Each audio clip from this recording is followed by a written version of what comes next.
it's a pleasure to be here, and the theme that we have is about diversity and inclusion best practices, and also how we pursue it in the hybrid mode.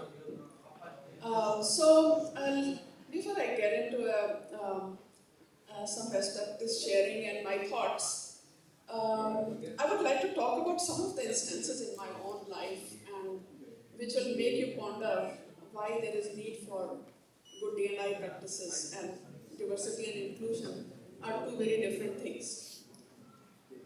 More than 20 years ago, when I was pregnant and delivered the baby, when I was wanting to come back after 3 months, my manager said that you have some leave, you could actually take it easy. So I said, okay. So he said, if you like, you want to come back half time, I can give you a role which allows you to work half time, and that way your leave will be like double. Like instead of 2 month leave, you can have 4 months in a half time way. I was very pleased, and I started working, and I heard the conversation of my manager with his manager. The super boss said, why do you even want a woman to come back who can't bill? Because I was in consulting and traveling around crazy even till I delivered the baby. If she can't bill, why do we need her back? And my manager was trying to justify, saying she has paid forward and there is enough work she can do, even remotely or coming half-time to office. So that was one conversation. It made me wonder, it was a global organization, and we consider it a diverse organization. There was another very multinational global organization. Without naming any of them, I'm just telling you some. And there are many stories, but I will just share select few. Very multinational organization. I was a consecutive top performer. And I was asked what next, and I chose a role in a different group. I was told it's very different. Fine. So I had a very supportive boss who resigned within 3 months. And I had a new boss, and first time a woman boss in my career. And as things started unfolding and she started doing one-on-ones and career paths and all, she looked at me and she said, Renu, what an auntie look you carry. Get rid of these saris and just have a makeover. I can guide you in that. And every day she looked at me, and the idea was that and she even made mention that, look, we are a multinational organization, how about a Western attire? And for a year, I thought, okay, let me heed to the advice because I had no go. I heeded to the advice with a lot of hesitation. I carried Western attire for a year, and then breathed a sigh of relief as I moved to next group. So this is the state of diversity and inclusion we are talking about in very, very, established multinationals. Anyway, so first of all, I want to make it a point that diversity is about, having diverse working, employees in your company. But inclusion is about making them comfortable, making them feel included. And it's about every day coming to work, whether you feel comfortable coming to work, and it's whether your talents are respected, and whether you feel needed. And so you bring in all the diverse people, but if you do not make them feel included, the whole purpose of diversity is lost. And even diversity is at an org level as well as an individual project, work group, or whatever, all levels. But inclusion is very, very, I would say, practiced at a manager level, a project level, a work group level, and then it becomes difficult for an organization to guard how to practice this inclusion. And that is why some organizations call themselves as equal opportunity, and D&I awards and D&I assessment every year and whatnot. So let me cover a few basics. I'm not trying to demean organizations. Everybody is trying to do their bit. And but still, there are biases and preconceived notions and stereotypes, and it's not just about women. Diversity and inclusion is about so many, very, very different groups. Is this working? Then I can. Hello? So let me talk about, first of all, why is diversity and inclusion an important topic? So we all know that there are proven data points that diverse organizations carry higher revenue, higher innovation potential, higher retention, etc. One of the McKinsey data points is that in diverse organizations, they're like 5.4 times more likely to have higher retention. And if you go down to those data points, it says 9.8 times higher looking forward to coming to work. Okay. So without going into too many data points, let's see what is diversity all about. What all kind of diverse workforce we could think of. So you hear about the demographic diversity, the cultural diversity, the cognitive diversity, the functional diversity, intergenerational, linguistic, sexual orientation, social economic diversity, neurodiversity, etc. So you need to have inclusion across all these levels, and that is what we are talking about. So what kind of D&I practices it takes to drive inclusion when you have brought in all these different kind of diverse background people? So number one, that do we have an inclusive workplace? So first of all, do you have a statement that we promote diversity? Because many organizations even say that, 50 plus we don't hire.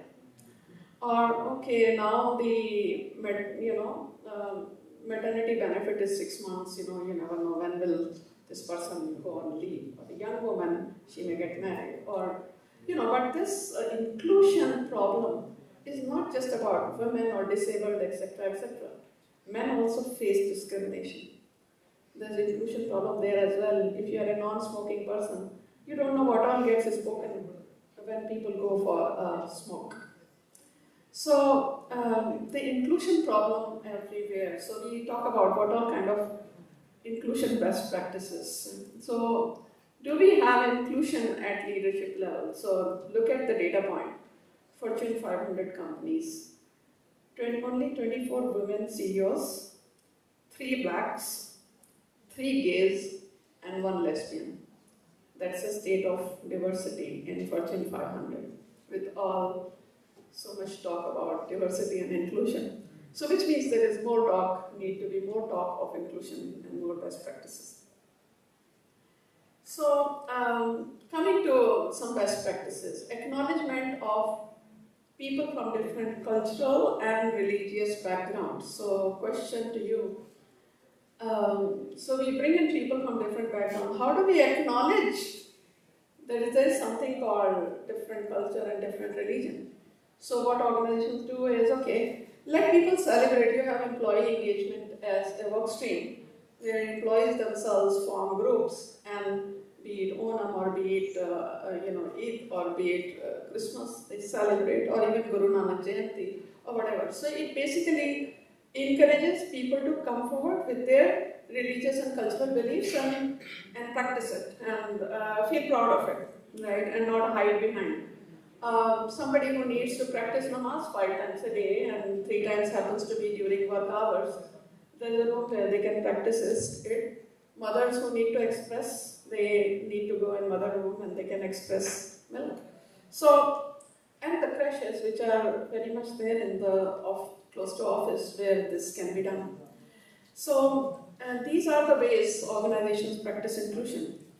Foster a culture where every voice is heard. And then regardless of age, gender, race, religion, sexual orientation, physical conditions, cultural background or country of origin, everybody is welcome and bring their whole selves to work. Now, this is all said, but how do you practice it is again a challenge for any organization, and I will talk about What are the challenges in doing this and what excuses we hear? There's so much talk about women equity, and equity starts with equal pay and same pay for same work, etc. But if you have different pay for same level for a man or a disabled or a woman, you better openly open a dialogue about it rather than putting the shoe under the carpet and try to rectify it over the time. That's another. So open a dialogue about any gender-based or community-based or whatever, if lack of equality is there. Welcome multilingual workforce, but at the same time, we do discourage people talking in pockets in Tamil or Bengali or whatever. Some organizations even get labeled as, here if you are a Tamil, you'll get a job easily because top management is Tamil. So that kind of the labeling of the organization we need to avoid. Make a place for multicultural, multilinguistic, but at the same time don't encourage one specific language in boardrooms or in manager meetings, etc. Foster diverse thinking, ideas pitched in meetings by diverse groups, because people think differently and they solve problems differently, people have different neuro abilities, so allow space for that. Build a multi-generational workforce, so some companies get known for when a startup, our average age group is below 25, don't get into that syndrome. A multi-generational workforce, intergenerational, is the way to go. So you see the Gen X, Gen Y, Gen Z present at the workplace and try to practice multi-generational. Eliminate biases in evaluation process. Evaluating whether for hiring or for promotions, don't take these diverse aspects into promotion. Promote it for the capability, for the level, for the role. Then there are employee engagement surveys in most companies, right? And if I had that option when a manager forced me, or in a way, not direct, indirectly forced me to wear certain kind of attires, that means I did not feel included if I went in a sari, I was given a look. If I had option, yes, of course I could have gone for an open door or a complaint, but then in that case there are, repercussions and you get boycotted by the manager and there are, suppose there was an option to do a quiet feedback in a 360 feedback process which happens every year, then these aspects very openly come up. And somebody was talking about using AI for after this kind of feedback comes in to take action against certain managers. So that certainly needs to happen very privately. It should not happen that manager comes to know a certain person did something and then, right? Use independent groups to conduct focus groups. So when you do focus group, it should not be like a manager sitting there and that will influence the group itself. They will be just afraid to speak anything. So do the focus group meetings by people who are unbiased or who are not directly belonging within, hierarchy of that group. You personalize one-on-one discussions. So for example, I know somebody is minority in my team. She's, let's say, wears certain attire like a scarf or comes from a background where not many women have come out of that community to, get out to work. So knowing her limitations, I should personalize my one-on-one and accordingly, and not giving her any specific privileges, but within my HR framework, whatever I can do, rather than making it very public and the making fuss about it, understand what the value employees bring you and be flexible with employees. Make technology available to everyone. It is very easier said, but there are certain communities which are underprivileged and do not have access to the technology. India is a privileged country where even pan ka dukan walas and rickshaw walas and home household maids are carrying phone. We should be proud of it that we have brought in various levels into digital literacy and technology availability. But there are communities where internet is not available, and that makes them underprivileged. So practice that. And words matter. If you keep talking diversity, but you show pictures where there are only women or only men or only disabled or no mix of the various communities, then you are not carrying the right message. So be careful about that. So those are some of the diversity and inclusion best practices I spoke about. Now let me just quickly touch upon in hybrid world what happens, how things turn different. Right. So I talked about various communities. You have some minority communities and you have people who are with disability and all that. So there are communities which are traditionally underrepresented. And when you are doing this come back to work and come back full time or come back 3 days a week, come back 2 days a week or come back 1 week a month, etc. You're basically providing flexibility. And which are the groups who are more likely to welcome that flexibility and hybrid? And in case you don't offer that hybrid, they are likely to resign. Let me talk about some data points from McKinsey on that.